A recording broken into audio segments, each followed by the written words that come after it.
Thanks as always for listening to Fluff and Crunch. Just when you thought it was safe to finish your Star Trek Adventures book collection, Modiphius drops the news that they are releasing a second edition of the core rulebook later this year, maybe even at Gen Con or shortly thereafter. In this episode, Chris and I discuss our wish list, the things we would love to see in this new book, the things we hope to not see in this new book, and we stay away from baseless conjecture, which I know is surprising on the internet nowadays, that we're staying away from that, because there really isn't a whole lot in terms of specific details that are out there. Like and subscribe by whatever platform you're listening to this, and we would love for you to get involved in the conversation. Join our Discord. Let's talk about what we want to see in this book. What's great in Star Trek Adventures, where as it is now? What rough spots are there? How could it be improved? Let's go ahead and help each other by keeping an eye on this story as it develops. Thanks as always for listening. Drum roll. Here we go. How are you today? Yeah, I'm good, thanks. How are you? I'm well. And I know for a fact that I've done no gaming since we last spoke, and I'm going to guess that you've done no gaming either since it's the same work week. Well, I've played Warhammer miniatures game because I've started playing miniatures with Brian on a Monday. So actually now I will virtually always have done something. Yes. And what we are here to talk about, though, today, we promised this, we talked about this a few days ago, is our reactions to thoughts about and our wish list. I think we said we should just kind of go into the wish list because we could sit here and spitball. You know, we could be the people on the internet going, why and what's the point? Blah, and blah, I don't blah. understand. We don't want to do that. But they're doing a second edition of Star Trek Adventures. So, okay. So what do we want to see in it? So what do we want to see? And is there anything we particularly don't want to see? Yes. Which actually some of the things I don't want to see are more like, well, I want this and I don't want this. Right, in place of something else. Really quickly though, before we jump into it, just in case you haven't seen this or you're not on Modiphius's email list, I'll read you quickly. I'm just going to read the text of the email that came out a few days ago that announced this thing. It says, during its 7-year voyage, Star Trek Adventures has brought the intrepid explorers, alien worlds, and futuristic technology of the Star Trek universe to the tabletop in immersive and faithful detail. I would agree. Now the brand new second edition of the award-winning role-playing game brings together crews from across the franchise, including Strange New Worlds and Prodigy. To explore the galaxy like never before. Create original characters and live out their lives with a diversity of species and backgrounds from across the different polities. They love that word, polities. Of explored, I've never seen the term polities used in such density in any writing in my life, but whatever. It's accurate. So of explored space, from Federation Starfleet officers to Klingon warriors, Romulan agents to Kardashian soldiers, and many more. While Star Trek Adventures 2nd Edition's core mechanics have been streamlined, they remain fundamentally the same as the first edition, just snappier and smoother to play. Combat, ship management, character creation, and complex task mechanics have all spent some time in dry dock and have been upgraded to the latest Starfleet protocols, refined, refreshed, and ready for your new explorations. Voyage into the unknown as the crew from any era, any fleet, and forge your character stories where weird is just part of the job, and your service, sacrifice, and compassion will be truly tested. These are the voyages of your ship, your crew. Live it together. So it featuring an updated and streamlined version of the 2-die-20 rules system designed for an authentic Star Trek experience, compatible with 1E supplements and books. More on this later. Be part of a crew from any Star Trek era, including Prodigy and Strange New Worlds. It's expected to roll out at Gen Con in August of 24, starter set to launch in the fall, and much more to follow. I'll put a link to the page where that was in an email. That text is not on the website page, the landing page, but the landing page that I'll have a link in the show notes. And you're also supposed to like and subscribe. There's a link in there. So if you want to sign up for updates for this, we've made it easy on you. From them, not us. Mm-hmm. So what was your first thought? And then we can talk about our wish lists. I mean, yeah, just like, okay, second edition, not in. I think it was more of a concern. I've got no issue with the second edition because I mean, I was surprised it was 7 years. It feels like less. Yeah.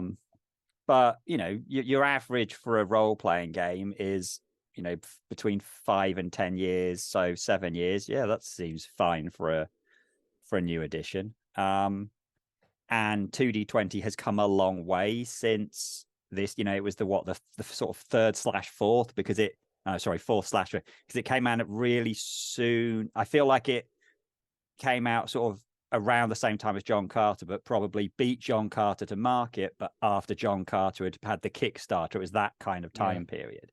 And it's So it may before actually, before Octung Cthulhu, but Octung way Cthulhu, before. yeah, uh, and well before obviously Dune and Yeah. Fallout and those things. So when this came out, this was a relatively sort of like dumbed down version of 2D20 already, because that's comparing it to Conan, Mutant Chronicles, and Infinity. Correct. John Carter went the far extreme, and then this was like, well, this is somewhere in the middle. But since then, things have been closer to this Yeah, than most like things. the Infinity, and this is in the middle, and it's not it's not a million miles away from what we see in Acting Cthulhu and sort No. of the base of the World Builders program, the SRD. So your first thought was, oh, okay, it was crazy. I mean, when you point out that it has been 7 years, I can't believe that. I can't believe that. That's bonkers. I do remember. I still have the closed beta playtest materials, Yeah, and I remember signing up for that because it's Star Trek. yeah. And I remember not at all being familiar. I had never heard of Modiphius. I knew nothing about the core. I knew nothing about anything about it. I just knew it was a Star Trek game, and I remember downloading that and reading through it. I'm like, I can't get my head around this. I don't understand. It wasn't. I don't think it was very well described how the mechanic worked and why it worked that way. And I remember going and playing a one-off session at a local store of Conan because I understood that it was basically the same core mechanic. And after I sat down and played it, like is so often the case with things like this, then I understood it. But yeah, it is crazy that it's been this long.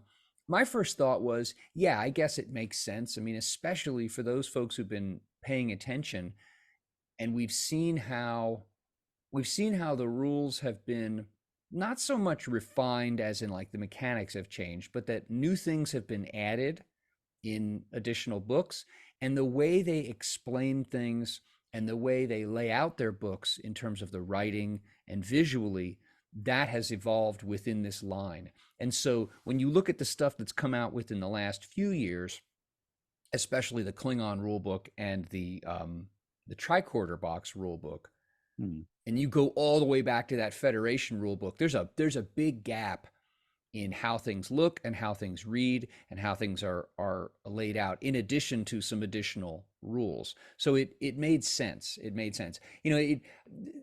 I saw not many people, but a couple of grouchy people online like, it's just a cash grab, and like I don't think so. I don't take it that way. It seemed appropriate.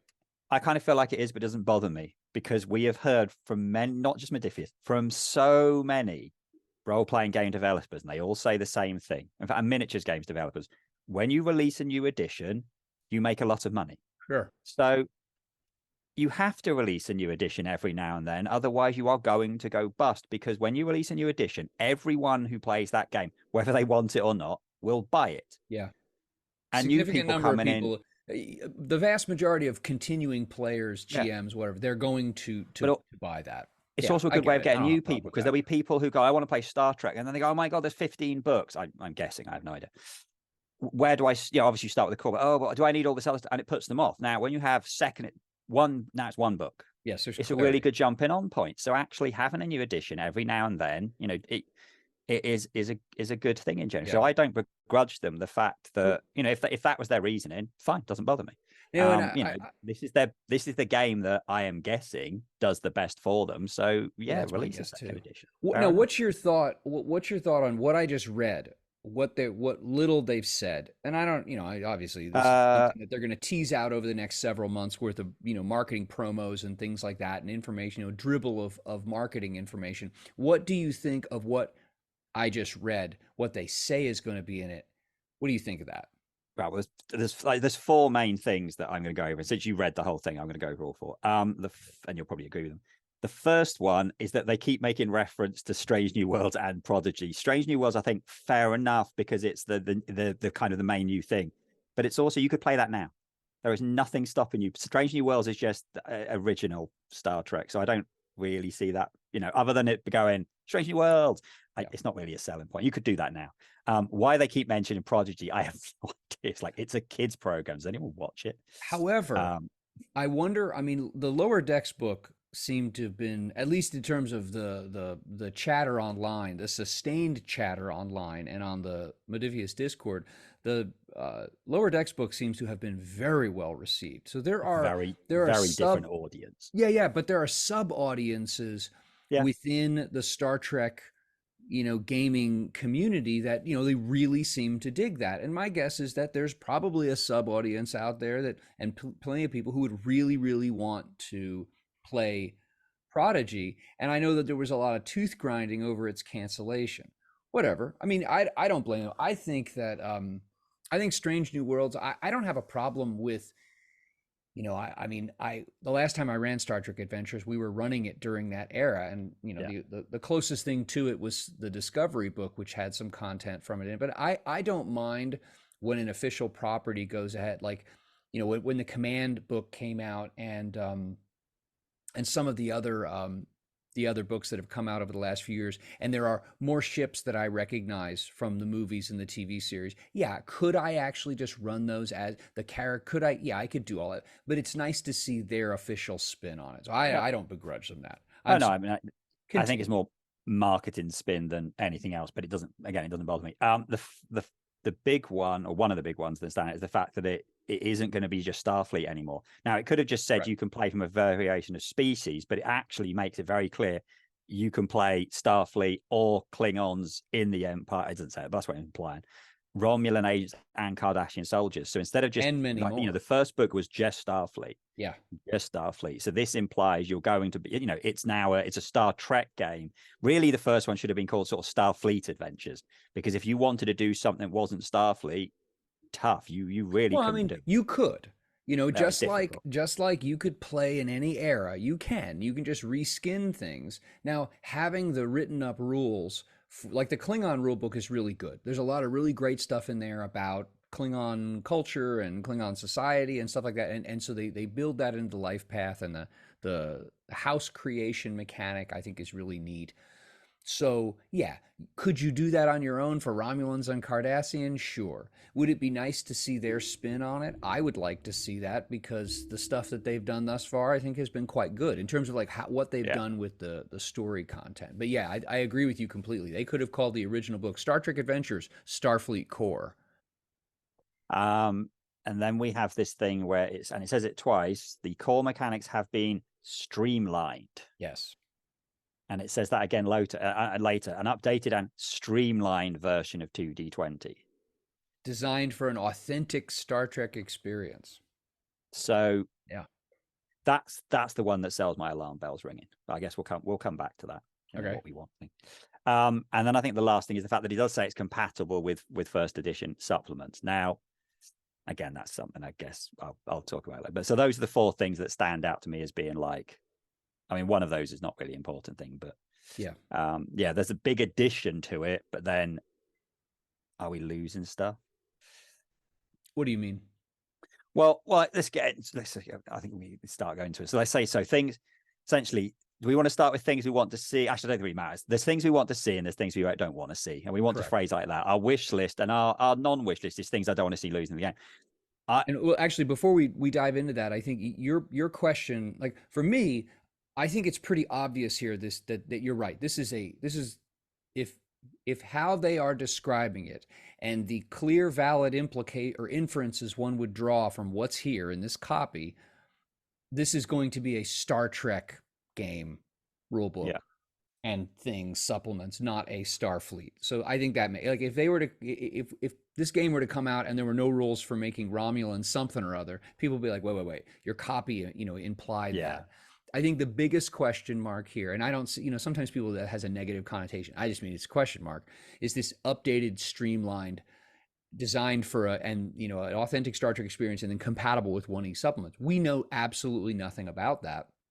We know zip doodle about what they've done. We know what other games they've come out with since. We know what rules, innovations they've done for those different properties, but we don't know a darn thing about what they've done. What do they mean by streamlined? What do Yeah. they see? I think there is an implication here that that these will be a better way to experience an authentic Star Trek experience than the existing rules. I mean, why would they change it why would they say that? So what I'm curious about is, what do they see in the current rules that they say, you know what, we need to, there's daylight between an authentic Star Trek experience and what these rules are doing. So what are we going to change? And by streamlining, what do they mean? We have no idea. So I personally don't think it's even worth conjecturing, No. because we're not going to be like internet trolls and just be like, well, I think they did this. And then we're going to act like that's what they did. We have no idea. So No.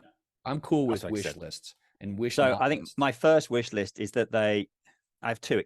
There's something I could lose, and there's something I think does need changing. Okay. I would like the system to say pretty much as is. The base system with your disciplines and stats works really, really well. I agree. So that's how 2D20 works, the standard, talents and so on. Truths are in it, but they could be brought more to the forefront. I want that to basically stay the same. So the thing that I was like, that's what worries. If they're going to sort of change that. So if you think of, for example, how momentum works, all that, how is it? It must be determination. It's not fortune. That'd be weird. I want that to stay the same. That's the 2D20 role playing game. Yeah. Now we've seen the the captain's log, which because it was solo, they massively streamlined that. Yeah. Momentum becomes something very. I can't see them doing that, but I don't want to see that. I don't want that. And they dump challenge dice, and they have another. In Dune there are no challenge dice. I agree with you. Dumping challenge dice wouldn't really bother me because I don't think challenge dice, I think, are really good in a game where there's loads of combat and the effects on the combat dice mean something. So in something like Conan and Infinity, something like Fallout, Act of Cthulhu, where there is a lot of combat, I think challenge dice are fun. They're useful. Star Trek, to me, shouldn't focus on the combat, and therefore I don't think you need challenge dice. I mean, if they're still in there, great. But if challenge dice went, that wouldn't bother me. It was the kind of the way that, if they totally change how momentum works. Right. If momentum changes and works in some weird, like if you look at Dreams and Machines, momentum works in a totally weird, wacky way. I'd like momentum and your basic dice roll and everything to stay the same as it is in most 2D20. I'm perfectly happy with it being different in Dreams and Machines because that's what they were going for. Yeah. I don't mind it being different in John Carter because that's what you change it in this. It's almost a completely different game. It would, so that's for me, that would take because I was thinking the exact same thing. I mean, the biggest innovation we've seen with momentum is in is in Dreams and Machines. And then John Carter has the outlier of the personal momentum pool. Yeah. Which does change things significantly, I think, over time. I would, if we were to see something like that, I don't think we would see one of those, but if we saw something that was qualitatively on par with those in terms of being different from the current way, I would want to see a significant explanation as to why this is going to make your Star Trek experience better. Because I think that the nuts and bolts of this game work. They work well. Yeah. I've played this game with tons of people who are like really experienced gamers who love Star Trek, really experienced gamers who are Star Trek, like barely know anything about it, and inexperienced gamers who really like Star Trek, and it has worked very well for all those people. So yeah, I'm with you on that. What's your other thing or things? I got a bunch more, but I'll let you do because I've done one, so you can do one. And I have a really simple one. And I think that this is more than likely already a done deal. The layout, you know where I'm going. Dear listeners, too, you know where I'm going. I don't want to see black pages with itty bitty white font. I don't want to see that. I don't want to see that for two reasons. It's a bear to read, and I hate the little like soap bubble fingertip grease that gets on. I mean, I don't like that. So my sense is that that's already been taken care of because when we look at all of the current books, they're all white pages with black text. I don't mind the black pages, but the tiny text on top of the black Yeah. pages was a nightmare. You know, But yeah, it's just do it. It looked nice, but it was right. not functional That's the at problem. all. That's exactly what I was going to say. So it's like that's all fine and good. You know, you I have a picture of why the hell would you want like a picture of like a spread of pages from a book?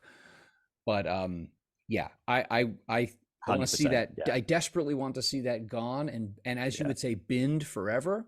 But but I think that's probably already a done deal. I'd be shocked if that weren't. Uh, all right. Let's go with another. One place I would like to see streamlined. So in general, I'd like more examples and better explanation on the rules. Okay, so our Yes, I agree. general criticism when your rules are quite different from the norm. We can get around this now because we understand how 2D20 works. But whenever they introduce something new, it's always a bit clunky. So, for example, in the scientific method, and I'd like the Yeah, scientific rules to basically stay the same because I think they're really clever and yeah, they good, are. but they're not well explained. It's something that is quite complicated. Explain that better. Combat, explain that better. So I'd like to see better explanation. The place I'd actually like to see some work on streamlined is the ship combat rules. The ship combat Big rules time. are way too complicated. You need like 6 people in your party, so each person has their own station and they know exactly what they're doing. And then as the GM, you're meant to be running like multiple ships, and you're meant to be running like all of what the ships. So if the GM is meant to be running multiple ships, it needs to be simplified, Yeah. massively simplified, because it's way too complex. And I basically just avoid. I think I've done one ship combat ever, and it just took for ages. And it was like and I had Yeah. two players against one enemy ship, and it still felt like it was a slog. Yeah, the And I you do it with lots agree. of players, nightmare. I think that actually there was an episode I listened to recently from continuing conversations about the Klingon War book.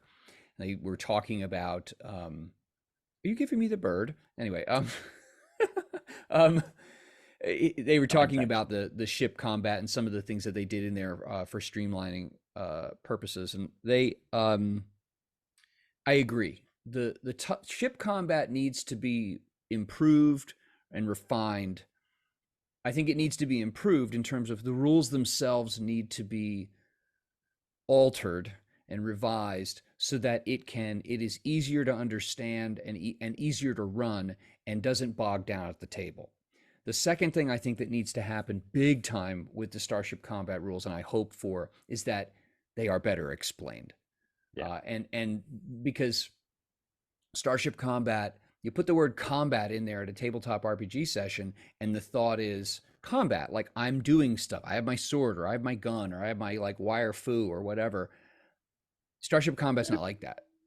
It's boop. pressing buttons, and it's figuring out. Like what's funky is, I feel like, not I feel like, I think that more players. If I'm going to make a D&D example, in Starship Combat, more players are clerics than in your standard D&D combat party. Yeah, 100%. More players characters are are creatively doing supporting things rather than the thing, which is maneuvering the ship. Well, even that's a Yeah, means to an end, firing weapons or things like that. And yeah, the system I think needs to be refined, and then it needs to be explained better. And man, oh man, I really hope I see this throughout the rule book. Here's something I'll throw at you: is like you just said, I need better example. I need examples.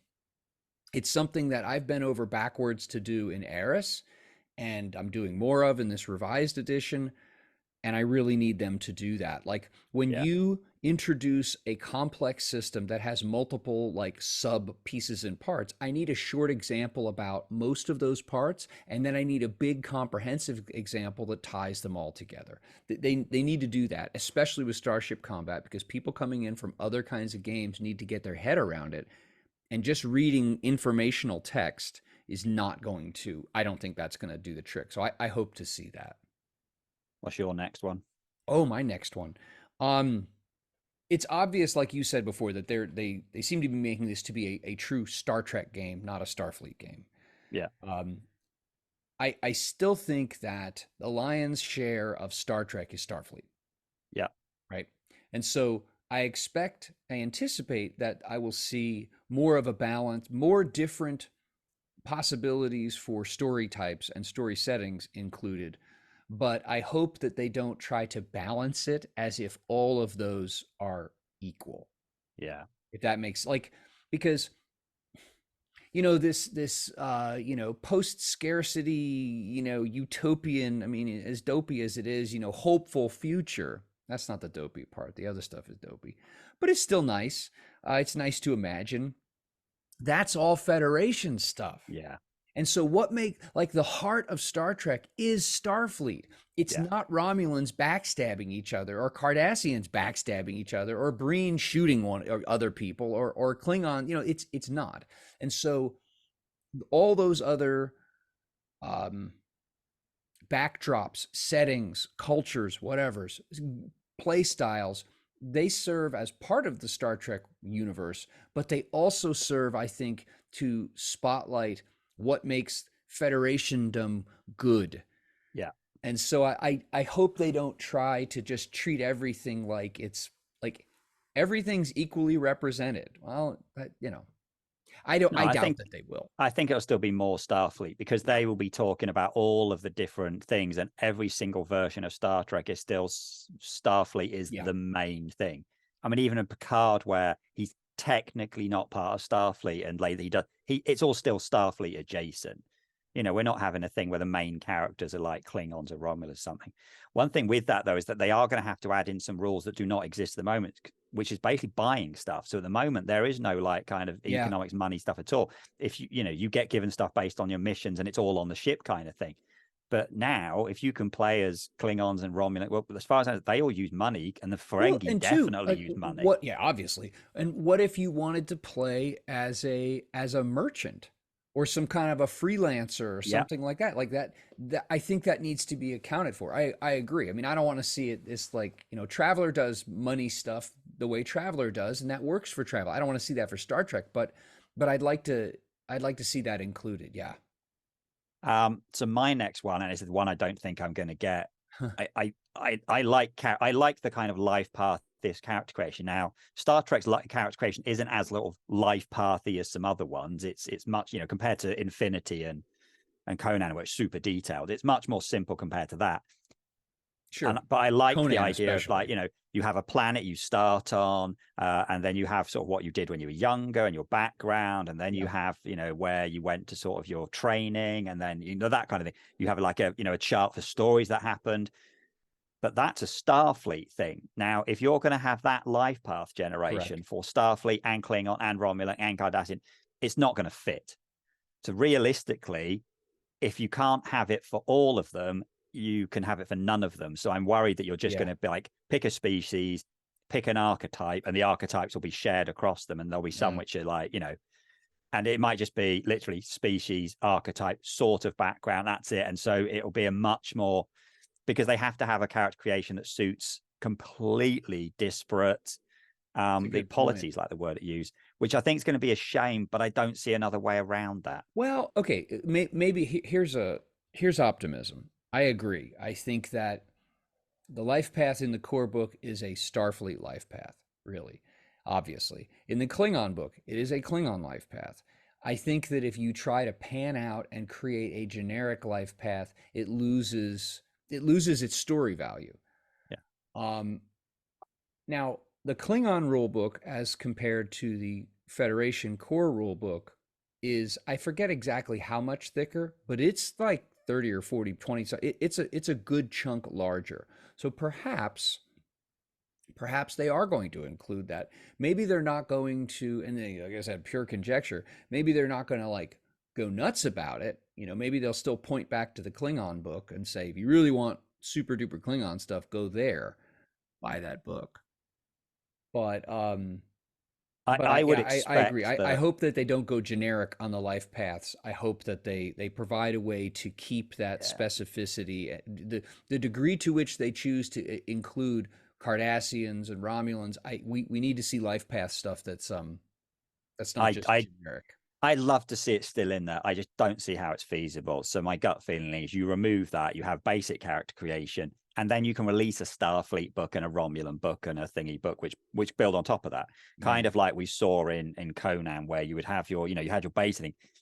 but then we got a bunch of extra stuff if you wanted to create slightly different characters. And I've seen that as well in Infinity. You had the basic character creation, which did have all the different factions in.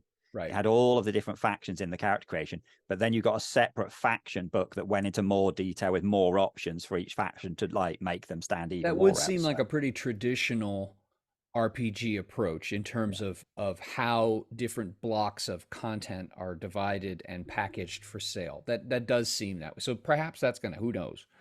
But yeah, whether it's in a core book that is longer, or it is maybe we get a diet version. You get a couple of, like, for lack of a better word, generic life paths, but that are specific enough for different, Yeah. for Klingons, for whatever. And then in future supplements, there's even more detailed. Yeah, I'm with you. The one thing I don't want to see is that black background, and I don't want to see just a one size fits none, putty colored blah life path for everybody. What else do you have? Well, I'm trying to decide. I can't actually decide it. Some of their games have 2 core rule books and some have 1. Now, this actually does say, so like Acting Cthulhu, we have 2 books. Yeah. And Dreams and Machines, we have 2 books. You have basically have a rule book and you have a GM book. This does say the 2nd edition core rule book, which implies 1. Which implies 1, but doesn't really mean anything because there's nothing stopping them splitting that and going, oh, well, we meant 2. That does imply 1, and obviously it'd be easier to do 1 rather than 2. So I can't decide which I actually prefer. I mean, it's handy to be able to hold on to your GM book and give your players the player book because they want to look up something, and you need the GM book because it's got the bad guys in it. So I don't think they're doing that. I think it's very clear. The 2nd edition core rule book is singular, expected to premiere, and then there's a starter set. Who knows? Maybe there's who knows. We don't. Yeah, I don't really mind either way. It's just kind of thing. I don't know. The thing I don't like about 2 is that it's always costs more when there's 2. Sure. So like if we look at Dreams and Machines, there's no way 1 core rule book for Dreams and Machines is $100, but that's what it was for the 2 separately. Correct. So I think I would prefer, purely from finance, I would prefer 1. Right. Yeah, I think this is going to be 1. But what else? What other things do you hope to see in this?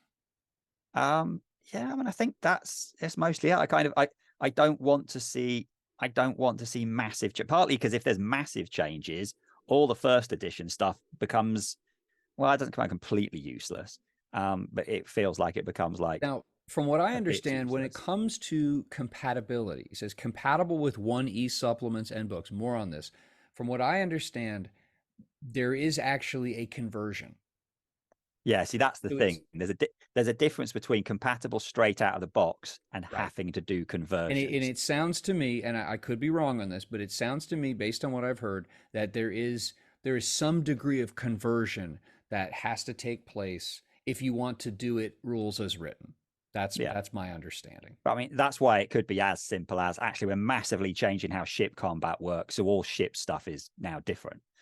And we've got rid of combat. We've got rid of combat dice. Therefore, damage ratings is just a number, and you add momentum, which is fine. That's that kind of thing. It's like straightforward. I mean, I feel sorry for everyone who's bought Utopia Planitia because that book's probably. I wouldn't be surprised. Who knows? Who knows? I mean, that's the book that, despite the fact that that's probably the best 1st edition book, well, but that's about the one most likely to go. Think about how that one seemed to be. Like I mentioned earlier, that Lower Decks seems to have been very well received by the community at large. Utopia Planitia, I felt like it was the same way. There was a huge groundswell of enthusiasm when that was announced, and I have heard from folks nothing but joy over what the book has in it and what the book does. Now, you and I, when we reviewed it, I remember there were some issues and questions we had that unfortunately were like pure Modiphius. Like you're just not describing things very well. I remember that. So perhaps there will be something that'll be Starship related that will help make more sense of that. I don't see them incorporating that stuff into it. But I don't know. I mean, when they say that it's streamlined and updated and streamlined, I'm like I said, I'm just hoping that is tweaks, not wholesale, yeah, I mean, just dramatic changes. if it is just changes to it's the fact that it says combat, ship management, character creation, and complex task mechanics. That makes me think that they're working on the scientific method. Yeah, I don't know why they work. The fact that you look at combat, you think combat is already really simple in Star Trek. So the only real way I see you make that quicker is removing combat dice. yeah. Ship management, there is tons you could There's a do. lot of work to be done there. And character creation makes me think, yeah, you can make characters a lot quicker if you don't have a life path thing. So, maybe that's what they're doing. So I wouldn't be surprised to see combat dice go. But I don't think that would matter. Like if you took combat dice out of a combat heavy game where you have loads of effects on the weapons, disaster. You don't have loads of effects Yeah, on you weapons don't. in a Star Trek game. So it's not the same thing. It's not Now, important. here's something that I know that's public. I know about, when it says ship management. In the Federation Klingon War book, there are a bunch of optional rules or new rules, optional rules, however you view them as a GM. But there's a new power management rule system in the Federation. And the idea was we need to give more people, the engineer, we need to give other people sitting at the table things to do, substantive things to do Right. during ship combat. So I wonder if perhaps that is one of these rules innovations that has developed over time, that they're going, okay, now this is going to become a core rule. It's not going to be something that's sitting in this additional book. I mean, I do wonder how many of the little tweaks and additional like subsystems, like in the command division supplement where they talked about admiralty campaigns. Well, Yeah. apparently there's a lot more of that, a significant more in terms of rules, which frankly sound really good to me, in that Federation Klingon War book. So I wonder, is there going to be some shadow of that, or a lesser version of that in this new core book, which then provides the connectivity between that and the Federation Klingon War book, but would give people who just have this book something to work with. So, yeah. Is there anything else that you would love to see, or you really don't want to see? No, there's nothing else I desperately want or don't want. It's more of a query of I wonder, like some of the books that we knew were coming and now we don't know what's happening. And actually also that book you're talking about, because if that book just drops just before second edition, it could be immediately invalidated. But the ones I'm really thinking of is like we've been told there will be a Picard and a Yeah. Discovery season 3 and 4 book. And I have to assume that those are second edition books now. Yeah, and I have to assume that Strange New Worlds is going to be obviously a second edition book. Now, from what Yeah. I understand, second edition has been in the works for, since last year, Yeah. at least. The Federation Klingon Sense. War book was in the works from before that, and so there has been parallel development. I can't, and considering that it's the same group of people doing the Yeah. writing, and Jim Johnson is overseeing it, I can't see them being like, well, yeah, here, buy this new book, and in a couple months a new version is going to come out and invalidate half of what's in that book. I I don't know I don't see that happening, it's awkward though, isn't it? Because if it comes out before second edition, then it has to which be it will. first edition rules. And then if there's a lot of combat stuff in it and they're going to change, yeah, so Although, it will have a bunch of new combat rules. Well, we're just speculating. yeah, So that's speculation. So yeah, I don't have anything else. There's nothing else that I'm concerned about or really hopeful for, outside of what I've said. I'm definitely going to follow the updates and see this, like I said, this email dribble campaign, no doubt of updates about it, and I'll be curious when it comes out. But yeah, the original starter set and the original Federation rulebook are now out of print. So then that happened about a month or two ago, apparently. And so now you've got people like, oh, I'm going to sell my rulebook, make a bunch of money or something like that, whatever. But yeah, those are now. If you're listening and you just got clued into this and you've been waffling over picking up the original rulebook and or the original starter box, if you can find physical copies, you should go snatch them up now, because they are out of print. So however many are out there are the ones that are out there, and there aren't going to be any others. I don't know if they haven't said anything, and I haven't heard anything about PDF availability. Will you still be able to buy the PDF version of the original core book? I have no idea, but physical copies are now, done. You can't order them from Modiphius, as far as I know, unless they have stock, and they're not going to be reprinted. There you go. So yeah, it's pretty exciting news. I think so. Gives us a better idea of what is coming for, because we kind of had this conversation a while ago. I literally said a few episodes ago, or it might have been off air. Surely they're running out of books for Star Trek, and lo and behold, they're doing a second edition, which is exactly what you do when you're starting to run out of books. So, well, you know what's terrific though? Think about this for a minute. They can now do Strange New Worlds, and they can now do Prodigy stuff. Now, who knows? With Prodigy being dead as disco, who knows? Maybe Modiphius has leave to develop stuff that would be Prodigy-esque, but it's like they can riff off of it. I mean, the Shackleton Expanse is a setting that the licensors allowed them to develop wholesale. And the fact that they're coming out with a Strange New Worlds, obviously, I'd love to see a Strange New Worlds book with all kinds of information about the Gorn and stuff like that. I think there is actually, there's a good amount of content. And as long as Strange New Worlds keeps producing, and as long as, we who knows, maybe there's going to be another series or another movie or something like that. Yeah. Yep. Okay, so dear listeners, if you have heard anything, especially outlandish and baseless rumors, we would love to hear those.